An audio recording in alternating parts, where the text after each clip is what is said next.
Supreme court के हाथ में तो सब कुछ है, सुप्रीम कोर्ट तो सब कुछ कर सकती है। बल्कि मैं तो ये कहना चाहूंगा, मैंने पहले भी कई बार कहा है कि कुछ ऐसे मुद्दे हैं जिस पर सुप्रीम कोर्ट को इस बात का इंतजार नहीं करना चाहिए कि वहां से कोई आएगा, उनके यहां पर प्रॉपर पिटीशन दाखिल करेगा, उसके बाद वो डेट लगाएंगे, सुनवाई होगी और जब जाके कहीं होगा। ये तो ऐसे मसले हैं जब आम आदमी को पता है कि किस व्यक्ति के साथ में क्या हो रहा है। सोनम वांगचुक ऐसा नाम तो है नहीं जो दुनिया में कोई नहीं जानता हो।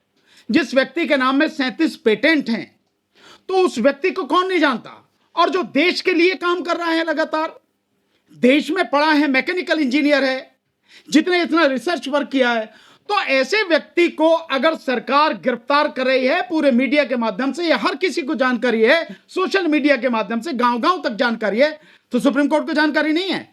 तो सुप्रीम कोर्ट को तो होना यह चाहिए कि इस देश के लोकतंत्र को बचाने के लिए, इस देश के संविधान को बचाने के लिए और इस देश के लोगों के लोकतांत्रिक संवैधानिक अधिकारों को बचाने के लिए तुरंत सुप्रीम कोर्ट को सुमोटो एक्शन लेना चाहिए, पर नहीं लिया गया, किसी मामले में नहीं लिया।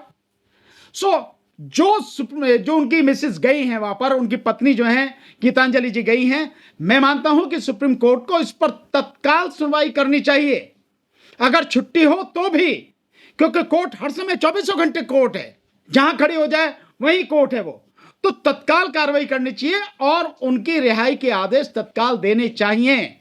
क्योंकि ये प्राइम फेसी ही लगता है, देखने से ही लगता है कि सब कुछ वेल प्लान्ड तरीके से सरकार ने झूठा मुकदमा बना के उनको गिरफ्तार किया है। कुछ भी हो सकता है, उनकी जान को भी खतरा हो सकता है। तो ये जानकारी क्यों नहीं दे रहे आप? जो घर के लोग हैं, उनकी पत्नी है और परिवार के जो लोग हैं, उनकी टीम के जो लोग हैं, आप उनको जानकारी क्यों नहीं दे रहे हैं? बाकायदा आपको तो बुलेटिन रिलीज करना चाहिए कि भी सोनम वांगचुक को गिरफ्तार किया, गिरफ्तार करके हमने यहां पे रखा है और ये उनकी स्थिति है। आपको ये सूचना देने में क्या दिक्कत है? ये तो देना जिम्मेदारी है सरकार की। लेकिन जो सरकार इस देश के लोगों के लोकतांत्रिक अधिकारों को दफन करने में लगी है, जो सरकार इस देश के लोगों की जो बोलने की आजादी उसको पूरी तरह से खत्म कर देना चाहती है, जिस सरकार ने यहां के जो सूचना का अधिकार अधिनियम है उसको बिल्कुल मृत प्राय कर दिया है, खत्म कर दिया है, जो सरकार अपनी गुंडागर्दी चलाने के लिए यूएपीए का, एनएसए का दुरुपयोग कर रही है और लोगों के खिलाफ जबरदस्ती झूठी एफआईआर कर रही है, उनको गिरफ्तार करके जेल में भेज रही है, उस सरकार से उम्मीद और भी क्या हो सकती है? इसीलिए तो जो हमने सुप्रीम कोर्ट से जो बात कर रहे हैं कि सुमोटो एक्शन सुप्रीम कोर्ट को ऐसे मामले में लेना चाहिए, ताकि सरकार की जो गुंडागर्दी है, सरकार की जो तानाशाही है, उसकी जो बदतमीजियां हैं, इस देश के निर्दोष लोगों को बचाया जा सके। एक व्यक्ति जिसको पूरी तरह से संरक्षण देना चाहिए, जिसके हर काम में सरकार को आगे बढ़कर सहयोग देना चाहिए, आज वो व्यक्ति आपसे आपके किए गए वादे की याद दिला के संवैधानिक अधिकारों की मांग कर रहा है, आप मुझसे झूठी एफआईआर करके जेल में डाल दे रहे हैं। निश्चित रूप से इसके पीछे कहीं ना कहीं ये मानसिकता होगी, उनको प्रताड़ित करने की मानसिकता होगी। जब एक वो पत्रकार नहीं है, क्या नाम है उसका, अर्नब गोस्वामी, वो आर भारत का जो उसको है पत्रकार, उसके लिए सुप्रीम कोर्ट बैठ के जो आधी रात को सुनवाई कर सकती है, उसे रिलीफ मिल सकता है, तो क्या इस मैटर में नहीं मिल सकती? एक साथ साथ करके वो बाबा जी है, एक जो है वो अंग्रेजी बोल रहे हैं वो बाबा जी, उसके विषय में जो है सुप्रीम कोर्ट, ये चंद्रचूड़ जो थे, इन्होंने सारी जगह से मुकदमे हटा के सभी अलग अलग जो हाईकोर्ट में थे वहां से हटा के अपने पास बुला लिए, डिसाइड कर दिए। तो क्या ऐसे इंसान के विषय में नहीं किया जा सकता, जो देश की बहुत अनमोल धरोहर है, वो देश की एक बहुत मजबूत संपत्ति है, 37 पेटेंट हैं आज की तारीख में किसके पास में देश में?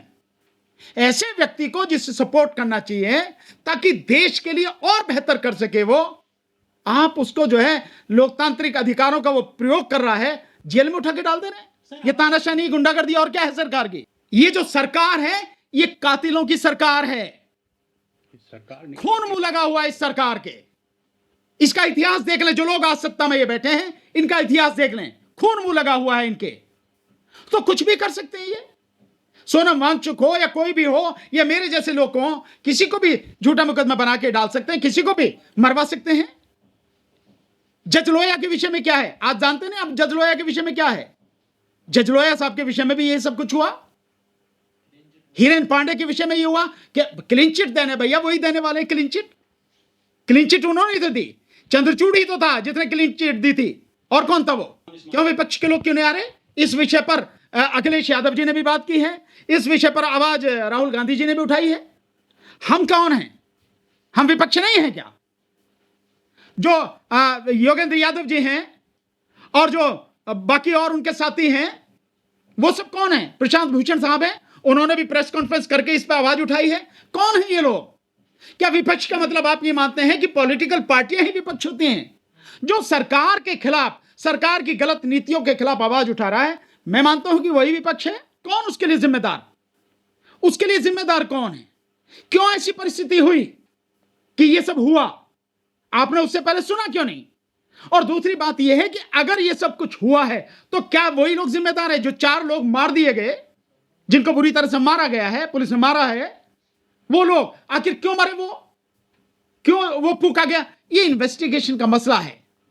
तो क्या इन्वेस्टिगेशन हुई? कोई इन्वेस्टिगेशन नहीं हुई। और जब सोनम वांगचुक कह रहे हैं कि मेरा तो इससे कोई लेना देना नहीं, और उसीलिए उन्होंने जब हिंसा हुई तो अपना आंदोलन बंद कर दिया, तो सोनम वांगचुक कहां से जिम्मेदार है? लद्दाख की पॉपुलेशन उतना नहीं है, उतना जो भीड़ वहां पर हो। टोटल लद्दाख के पॉपुलेशन जो है 2,44,000, ठीक है जी। ये आधा आधा डिवाइड है कारगिल और लेह में। कारगिल और लेह में करीब करीब 75 किलोमीटर की दूरी है। सिर्फ लद्दाख के बीच में मात्र 50,000 की करीब पॉपुलेशन है। वहाँ पर जो है एक बहुत बड़ी, मतलब जैसे जंतर मंतर में जो 5,000 20,000 की जो पॉपुलेशन, जो आंदोलनकारी जो भीड़ इकट्ठे होते हैं, उसी तरीके के वहाँ पर कैपेसिटी नहीं है। वहाँ पर मात्र 300-400 जो है वो उतनी, मतलब बड़ी मुश्किल से इकट्ठा हो सकता है। वहाँ पर एक गांव से दूसरे गांव जाने में कम से कम 5-6 किलोमीटर होता है। एक नमक का थैली लेने के लिए आपको ले आने के लिए एक दिन जाना, एक दिन वापस आने को होता है। तो अब जितनी जो इल्ज़ाम जो लगा रहा है, ये सरासर ये गलत इल्ज़ाम है। वहाँ पर पुलिस ने टीयर गैस पहले चलाया, उसके बाद छात्र जो है तितर बितर, मतलब इधर से उधर अनजाने में भागम भाग हुआ। तो अगर ये बताइए, जो बिना लाठी का, बिना हथियार का जो आंदोलन कर रहे हो, उसमें अपने टीयर गैस और बंदूक कैसे चला दिया? रात को चादर ओढ़ के भागा नहीं है पाकिस्तान में। पाकिस्तान और चाइना तो मोदी जी भी गए थे, मोदी जी। तो भाई साहब ऐसा है कि पत्रकार साहब, उसको MHA ने, मिनिस्ट्री ऑफ होम अफेयर्स ने उसको वीजा दिया है, उसका प्रेस कॉन्फ्रेंस में अटेंड। तो ऑफिशियल काम से गया है, कोई पर्टिकुलर। तो इसका मतलब जो है काम नहीं था। अमित शाह जी जिम्मेदार है इसका। लेकिन राष्ट्रपति तो आज की तारीख में, जहां तक मेरी जानकारी है, जो मैं समझ रहा हूं, कि प्रधानमंत्री के यहां से किसी भी चीज की जब तक अप्रूवल नहीं होगी, प्राइम मिनिस्टर, वो राष्ट्रपति कुछ नहीं कर सकते। उनके यहां तो लेटर भी बड़े सैंक्शन होके जाते हैं। तो मेरी जानकारी जहां तक है, प्रधानमंत्री बिल्कुल कैद में है वो। तो जब उनकी कैद में है तो वो क्या करेंगे? और दूसरा, मैं एक अपना उदाहरण बताता हूं। आप लोग जानते हैं, हमने जब EVM के खिलाफ आंदोलन 2019 में किया, हमने 5 जो है उसमें आंदोलन किए। हमने राष्ट्रपति को ज्ञापन दिए, बाकायदा 8-8 10-10 पेज के ज्ञापन थे, और ज्ञापन दे के हमने उस पर राष्ट्रपति कार्यालय से बाकायदा रिसीविंग ली हुई है, मोहर लगी हुई है। आज हमारे पास वो रखे। आज भी हमने जब उसके लिए RTI लगाई तो राष्ट्रपति कार्यालय से आया कि नहीं, ऐसा तो कोई आपके यहाँ ज्ञापन नहीं आया हमारे यहाँ पे। ये RTI में हमारे पास वो भी रखे। तो राष्ट्रपति भवन का तो ये तो तब की बात है। वहां चिट्ठी लिखने से क्या होगा? कुछ भी नहीं होगा भाई। जो पास होके जाती हैं वो तो प्राइम मिनिस्टर ऑफिस से जाती है ना, और प्राइम मिनिस्टर सबके लिए जिम्मेदार है।